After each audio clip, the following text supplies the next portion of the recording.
Buenas tardes a todos, amantes del terror y de las leyendas urbanas. Yo soy Sariyamari. Tal vez me recuerden de otras creepypastas, como Ibispur y 40 días de partida. Pues bien, Pokefans. Aquí me tienen de vuelta, aunque esta vez vengo sin Loki, que ha tenido que quedarse un tiempo en cuarentena en Archie 7, para ver si se le pasaba un poco la mala influencia de Nemo. El final de la última creepypasta me hizo acordarme de que hace ya bastante tiempo que no escribo una entrega de la saga Yokai, y me ha parecido que ya iba siendo hora de corregir ese error. Ha llegado el año nuevo y estamos en pleno invierno, así que el invitado especial de hoy no podía ser menos que un Pokémon invernal. Desde las nevadas laderas del Monte Plateado, nos saluda nuestro amigo Cetes. El Pokémon Sneasel está inspirado en una criatura del folclore japonés, una especie de demonio con forma de comadreja llamado Kamaitachi, que significa, literalmente, armiño de la hoz. Son criaturas con aspecto de comadreja, que viajaban montadas en un torbellino, y atacaban a las personas simplemente porque sí, para abrirles heridas con sus grandes garras. Los japoneses solían echarle la culpa a los Kamaitachi de todos esos arañazos extraños que uno no sabe exactamente cómo se ha hecho, o a los cortes en la piel que provocan los vientos fuertes. Hay leyendas que sostienen que estas heridas eran indoloras, pero hay otras que dicen que solían doler durante varios días, a pesar de no sangrar. Incluso existe una variante de la leyenda un poco más siniestra, según la cual estas criaturas siempre atacan en grupos de 3. El primero deja a la víctima aturdida, el segundo le hace cortes para beber su sangre, y el tercero la cura mágicamente para que pare de sangrar. No obstante, ninguna de estas versiones del mito explica por qué hacen lo que hacen, ni si realmente lo hacen por algo en concreto. Así que tendremos que pedirle a Cetes que nos lo explique. Al parecer, los Pokémon comadreja de Johto no tienen la suficiente relación con sus contrapartes del Japón tradicional como para saber por qué tenían ese tipo de costumbres, y sostienen que los Sneasel son solo depredadores como cualquier otro, y que por lo tanto atacan para alimentarse. Eso significaría que, por mucho frío que puedan hacerte pasar, solo son un peligro cuando te los encuentras en ayunas. Muchas gracias por la explicación. Espera. Tú no eres Cetes. Por supuesto que me he dado cuenta, Calais. Bienvenido a nuestro canal. Y ahora va y se larga este también. En este canal pasan cosas cada vez más raras. En fin, empecemos a narrar antes de que me entre dolor de cabeza con tanto equívoco. Solo me queda recordarles que esto es un relato de ficción, y que cualquier parecido que pueda tener con la realidad es pura coincidencia. Sin más preámbulos, adentro con la creepypasta. Esta historia se titula, Los hijos del viento. Buenas tardes, chico. O noches. No importa. Debes de estar helado. Pasa y siéntate junto al fuego. Esta casa es el último lugar que vas a encontrar para pasar la noche a cubierto antes de llegar a las faldas del Monte Plateado. Además, se acerca la luna nueva, y no hay mucha gente de la zona que se atreva a viajar en esta época del año. Pueden llegar a pasar varios días hasta que vuelvas a encontrarte con otro ser humano vivo. De hecho, si yo fuera tú, retrasaría mi salida todo lo que pudiera. ¿Qué por qué? Pues por el mismo motivo que yo soy la única persona que se atreve a vivir aquí durante los meses más fríos.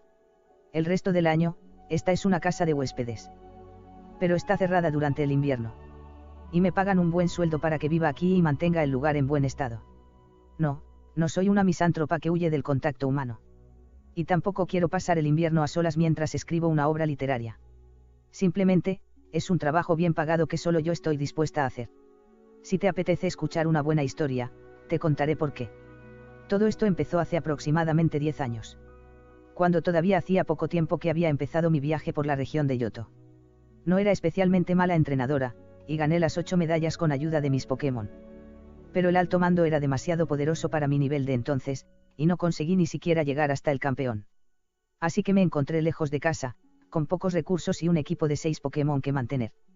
No obstante, decidí que me compensaba más buscar un pequeño empleo que gastar lo poco que me quedaba en un viaje de vuelta a la casa de mis padres, en Ciudad Orquídea, porque estaba más que resuelta a volver a participar en la liga en cuanto estuviera preparada. Encontré este lugar gracias a la recomendación de un chico de Ciudad Verde, con quien coincidí durante mi viaje.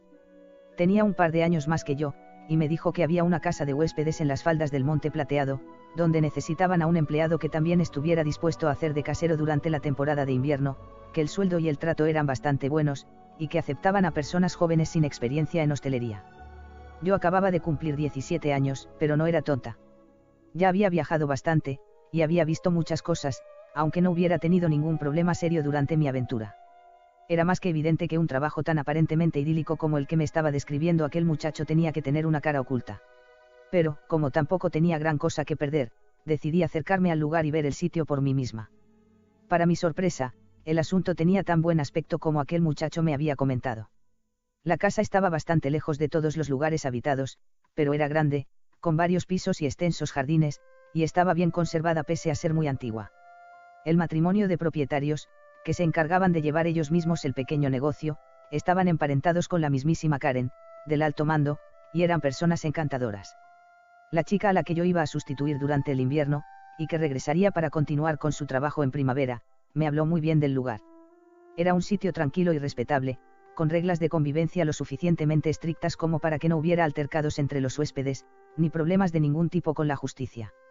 Todos los permisos y contratos estaban en regla, el lugar era inspeccionado regularmente, y, en cuanto me interesé por el puesto de trabajo como casera durante el invierno, todos los pasos se dieron de manera escrupulosamente ordenada. Y eso me hacía desconfiar todavía más. Pero yo necesitaba el dinero, y no veía ningún argumento racional que sostuviera mis sospechas. Así que, tras un par de días de estancia para tantear el terreno, me encontré tal y como me ves ahora mismo. Aquí sentada, delante de esta chimenea, dándole conversación a los pocos huéspedes que quedaban antes del cierre durante 3 meses. Sí, muchacho. Acabas de dar con el clavo con el que yo no di hasta que no fue demasiado tarde. Estamos en un lugar estratégico. Este es el único alojamiento existente en varios kilómetros a la redonda, situado justo a los pies del Monte Plateado. Y estamos en un lugar perfectamente accesible, aún durante los inviernos más crudos, por el que suelen pasar muchos entrenadores que desean enfrentarse al desafío del Monte Plateado. Hasta el alto mando, y algunos campeones, se han hospedado aquí varias veces.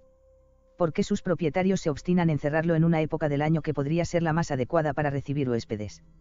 Era demasiado tarde para plantear la cuestión, pero mi nueva jefa debió de leer la pregunta en mis ojos. Y, justo antes de marcharse con su marido, tal vez temiendo que cometiera alguna imprudencia por ignorancia, me dijo: no salgas una vez se haya puesto el sol. Y mantén las cortinas bien cerradas durante la noche. El invierno es mucho más frío y despiadado de lo que podrías imaginar jamás. Podía pasar por un consejo natural y sensato, pero, mientras me lo daba, tenía una expresión de seriedad casi mortal. Y yo deduje que había un elemento extraño en aquella recomendación. Un tabú, o una regla no escrita, que era casi más importante aún que todas las otras indicaciones que se me habían dado. Y no pude evitar que se me helara la sangre al oírla. Así fue como me quedé sola aquí, con la sensación de que estaba encerrándome yo misma en mi propia tumba. Los primeros días fueron totalmente normales, tal y como yo había deseado. Me levantaba relativamente temprano todos los días, y dedicaba un rato a entrenar a mis Pokémon antes de empezar con las tareas de mantenimiento de la mansión. El trabajo era monótono, pero menos duro de lo que yo había esperado, y durante aquellos entrenamientos conseguí que mi Arcanine, mi Velosom y mi Crobat subieran de nivel, y que mi pequeño Fluffy evolucionara finalmente a Ampharos. Por las noches, cerraba la puerta y las cortinas, y me recostaba junto al fuego con mis Pokémon mientras veíamos la televisión o les leía historias, antes de irnos a dormir. Mi jefa me llamaba regularmente, para preguntarme cómo iba todo, y yo rara vez tenía algo nuevo que contarle. Una vez a la semana, iba en bici hasta Ciudad Verde para comprar comida, aunque siempre compraba más de lo que realmente necesitaba, para no quedarme sin provisiones si necesitaba quedarme varios días encerrada a causa de los temporales. Y esa fue mi rutina, hasta que empezaron a llegar las primeras nevadas. Fue entonces, cuando los días empezaron a hacerse tan cortos que no volvíamos a salir después de merendar, y cuando empezó a hacer tan mal tiempo que pasábamos días enteros sin poner un pie fuera de la casa, cuando empecé a notar algo extraño. Justo antes de ponerse el sol, mientras dedicaba las últimas horas de luz a entrenar en los grandes jardines de la mansión, empecé a tener la extraña sensación de que alguien me observaba a hurtadillas desde alguna parte. Alguien, o algo. Al principio pensaba que era cosa mía. Hasta que, una tarde, Arcanine empezó a gruñir sin motivo aparente, y mis otros Pokémon se escondieron detrás de mí. Todos estaban mirando hacia unos setos cubiertos de nieve que había al fondo del jardín. Pero, cuando yo me acerqué a mirar, no encontré absolutamente nada. Ni siquiera huellas. Pero era evidente que alguien nos estaba acechando a escondidas. O algo. El miedo de mis Pokémon era contagioso, y aquella noche no dormí bien. Me costó conciliar el sueño, y, cuando lo conseguí, tuve pesadillas oscuras y heladas, que no conseguí recordar al despertar. A lo largo de los siguientes días, extremé las precauciones que me había dado la dueña de la casa. Mis Pokémon y yo solo salíamos cuando el sol estaba alto en el cielo, y nos retirábamos mucho antes de que empezara a oscurecer. Pero, aún así, la sensación de estar siendo espiados no desaparecía. Al contrario.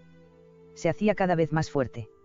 En un momento dado, peinamos todo el jardín justo antes de que se hiciera de noche, rebuscando en todos los arbustos y sacudiendo todos los árboles. Pero no conseguimos encontrar nada, aparte de algún Pokémon volador rezagado tan aterrorizado como nosotros. Y eso no nos tranquilizaba en absoluto.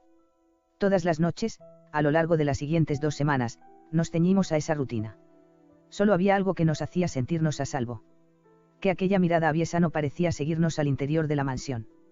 Y, cada noche, protegidos por nuestros cerrojos y las pesadas cortinas, podíamos dormir tranquilos. Una noche, poco rato después de haber cerrado la puerta, mientras cenábamos, oí un ruido fuerte en el jardín. Como un golpe. Al principio pensé que el viento había derribado algo, pero luego me di cuenta de que no eran sonidos rítmicos, y que parecían entremezclados con algo que se parecía demasiado a gritos y gemidos de dolor. El ominoso consejo que se me había dado no podía estar más claro. Pero, si había alguien ahí afuera que estaba en apuros, yo no podía quedarme sentada en casa sin hacer nada. Así que me abrigué todo lo que pude y, rodeada por mis Pokémon y totalmente en guardia, salí a la calle con un botiquín en una mano y 2 mantas gruesas en la otra. Esa noche no nevaba, y tampoco hacía viento. El cielo estaba totalmente despejado, y una enorme y hermosa luna iluminaba abundantemente los terrenos de la mansión. Gracias a la claridad plateada, no tardé en distinguir 3 siluetas al fondo del jardín, junto a los arbustos que ya había examinado varias veces en busca de nuestro amenazante intruso.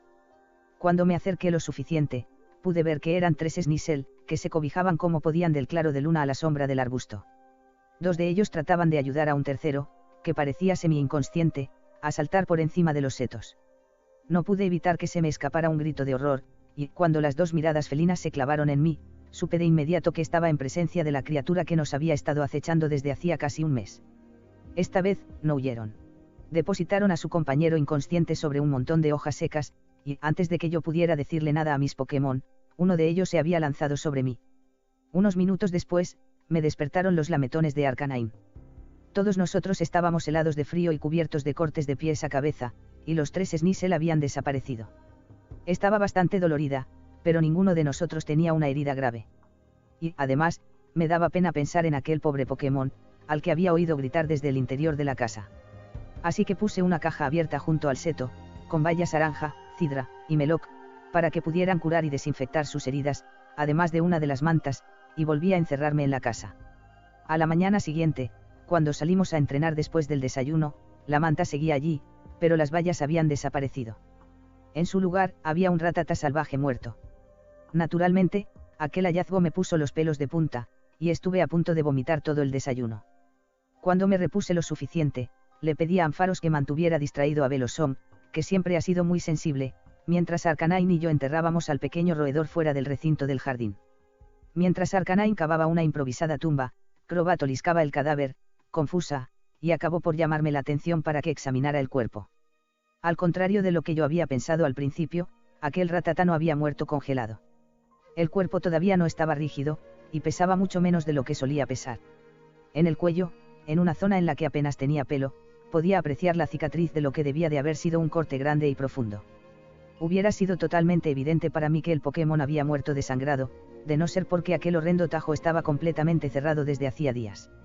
Intrigada, decidí acercarme a Ciudad Verde, para preguntarle a la enfermera Joy si podía resolver el misterio, y, de paso, comprar más provisiones y medicinas. Jamás olvidaré la cara de estupor absoluto que puso la enfermera cuando le hablé de mi siniestra sorpresa matutina. Tal y como lo describes, ese ratata ha sido presa de un Sneasel, me dijo. Cuando son salvajes, es una tendencia habitual en este tipo de Pokémon atacar en grupo, hacer cortes en sus presas para beber su sangre, y luego curarlos con bayas para cortar las hemorragias. Pero reservan este tipo de ataques para las presas de mayor tamaño, a las que casi nunca llegan a matar, y lo hacen solamente cuando no disponen de presas más pequeñas a las que puedan atrapar para alimentarse. Nunca había oído hablar de un caso como el que me acabas de contar. Los Sneasel son Pokémon siniestros y fríos, pero no suelen ser tan crueles como para matar simplemente porque sí. Asustada, le conté lo que me había sucedido la noche anterior. Para mi sorpresa, eso hizo que sonriera, y me diera unas palmadas en la espalda. Bueno, eso lo explica todo, respondió. Esa presa es un regalo para ti, una manera de decirte que han recibido la ayuda que les has prestado, y que te dan las gracias. De hecho, deberías sentirte especialmente honrada. Salvajes o entrenados, los Sneasel son Pokémon ariscos. Pero también extraordinariamente leales, una vez consigues ganarte su confianza.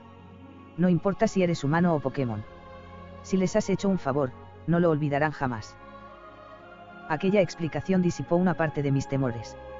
Pero mis Pokémon seguían estando algo recelosos, y se empeñaban en continuar con nuestra estricta rutina de encerrarnos a cal y canto antes del atardecer, y no volver a salir hasta ya avanzada la mañana. Y yo no tardé en volver también a mi anterior estado de crispación. Porque, al contrario de lo que yo esperaba, la sensación de tener las miradas de aquellos Sneasel clavadas en la nuca no solo no desapareció, sino que se hizo aún más fuerte.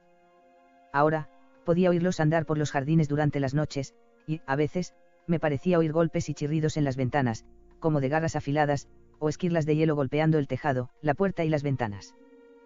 Por más que me recordaba a mí misma que estos Pokémon eran cazadores, que nunca atacaban a criaturas más grandes que ellos si podían evitarlo, y que, desde luego, preferían asaltar los nidos desprotegidos de los Pidgeys a entrar en las casas de los humanos, no podía dejar de pensar en aquel Rattata desangrado. No obstante, la advertencia de la anciana estaba empezando a convertirse en banda sonora de mis pesadillas, pero también me daba cierto sosiego. Mientras mantuviéramos la casa cerrada, estaríamos a salvo. Pero había algo dentro de mí que me decía que aquella situación no podía durar. Hay muchos motivos por los que una persona puede intentar arriesgarse a escapar de los muros que la protegen, aunque solo sea por unas horas. Y no todos ellos son puro capricho adolescente. Una mañana, mientras tomábamos el desayuno y nos preparábamos para salir a entrenar, se emitió por televisión una noticia urgente de última hora. El día anterior se había fugado un preso de la prisión de Ciudad Azulona, y se le había perdido la pista durante la noche en las inmediaciones de Ciudad Carmín. Estaba cumpliendo una condena de 20 años de cárcel por robo con asesinato, se sabía que era oriundo de Pueblo Caoba, y estaba armado con una navaja y un arma de fuego. Así que se le recomendaba encarecidamente a todas las personas que vivían en la zona oeste de Kanto y en el este de Yoto que tuvieran mucho cuidado. Aquello era precisamente lo único que me faltaba para volverme totalmente paranoica, y decidir que no pensaba poner un pie fuera de la casa en una semana. Así que dejé a mi equipo Pokémon en la mansión y fui a aprovisionarme a Ciudad Verde, con la única compañía de Arcanine, que me protegería tanto del frío como de cualquier atacante con quien pudiera toparme en el camino. Naturalmente, esperaba que el ladrón, que tenía que ser discreto para desplazarse, no podría llegar hasta la frontera de Kanto en menos de 2 días. Y, por supuesto, me equivocaba. Salí de la casa y volví a entrar completamente a salvo. Pero no me di cuenta de que me habían seguido por el camino de regreso de Ciudad Verde, hasta que esa noche, mientras veía la televisión con mis Pokémon, oí un estruendo de cristales rotos en el piso superior. Era más que evidente que no habían sido los Sneasel. Y el vago peligro del que me había advertido mi jefa me parecía demasiado intangible como para preocuparme por ello en esos momentos. Lo único en lo que pensé, fue que no quería que la siguiente noticia que mis padres tuvieran de mí y mi equipo fuera a través de un informativo en el telediario de las 9. Silenciosamente, sin tocar nada a mi alrededor, encender las luces ni apagar la televisión, me arrebujé en mi manta y le hice señas a mis Pokémon para que me siguieran. En menos de un minuto, estaba alejándome a toda prisa de la casa, flanqueada por Arcanine y Ampharos, guiada por Crobat en la oscuridad, y llevando a Velosom en brazos para protegerlo del frío invernal. Para cuando el intruso se dio cuenta de lo que habíamos hecho, le llevábamos bastante ventaja. Nuestra única esperanza, era llegar hasta Ciudad Verde y alertar a la policía. Era una noche de luna nueva, y el cielo estaba completamente despejado. Un viento fuerte y frío sacudía los árboles del jardín, y no tardé en tener la sensación de que cientos de diminutas cuchillas invisibles me cortaban la piel. Apenas habíamos salido al jardín, empezamos a sentir aquella ya familiar mirada oscura clavada en nosotros, más terrible y amenazante que nunca. Siguiéndonos tan de cerca que casi la podíamos oír deslizarse sobre nuestras huellas. Acompañada de un siseo suave y agudo, casi metálico, que bastaba por sí solo para provocar escalofríos. En un momento dado, me pareció ver por el rabillo del ojo que un torbellino se formaba lentamente a apenas unos metros de mí, tan frío que me sorprendió que los árboles que tenía cerca no se quedaran instantáneamente helados hasta la raíz. Pero, justo en ese momento, empezamos a oír una respiración agitada a nuestra espalda, acompañada del crujido casi violento de la nieve. Intentamos apresurar el paso, pero la gran cantidad de nieve nos dificultaba el avance, y los pasos que nos seguían se acercaban cada vez más. De pronto, oí un disparo, y noté la bala pasar justo por encima de mi hombro izquierdo. Mi pequeña Crobat se desplomó, malherida. Me acerqué a ella, corriendo todo lo rápido que podía. Estaba viva, pero tenía un ala perforada, y no podía volar. Allí acababa mi huida. No podía abandonar a mi Pokémon. Subí a Velosom a la grupa de Arcanine, y les ordené que continuaran como pudieran. Y yo, con Crobat en brazos y Ampharos a mi lado, me dispuse a enfrentarme a nuestro atacante, que estaba apenas a 3 metros de nosotras, apuntándonos con la pistola. Era evidente que no estaba dispuesto a permitir que lo delatáramos, y, esta vez, sabíamos que no erraría el blanco. Lo último que recuerdo es aquella silueta tenebrosa, que se recortaba contra la nieve resplandeciente en la oscuridad de la noche, sin rasgos, con la mano extendida fríamente hacia mí, directa hacia mi pecho. Luego oí un extraño silbido, y noté un fuerte golpe en la sien.